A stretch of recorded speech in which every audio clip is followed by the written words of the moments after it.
Welcome. In this video, I'll show you how to install vidIQ for YouTube. Before we start, if you don't have a vidIQ account yet, you can use the link in the description or pinned comments to unlock premium vidIQ features for only $1 for your first month. It's the easiest way to test vidIQ on your own YouTube channel and follow this tutorial step by step. Alright, so first up, go ahead and log into your vidIQ account, and then just go ahead over to the top right and you'll be able to see Edit Chrome.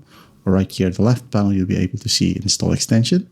Okay, just make sure that you use a Chromium-based browser such as Google Chrome, Brave, or even Safari, if that works. So go ahead and open up your browser, log into your account, and just click on Install Extension. Wait a bit until it will open up the Chrome Web Store.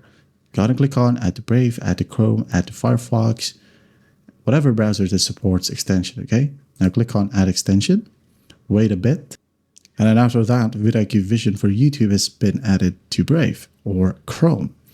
Now, once that's done, just go ahead over to youtube.com, or if you already have it open, just refresh the page and then just wait for it to load. And after that, vidIQ will now be available right here at the top right or wherever you go, as you can see here. Also, when you go head over to your YouTube studio, you'll be able to see vidIQ as well. Okay, that is it. That is how you install vidIQ for YouTube. I hope this video helps and I'll see you in the next one.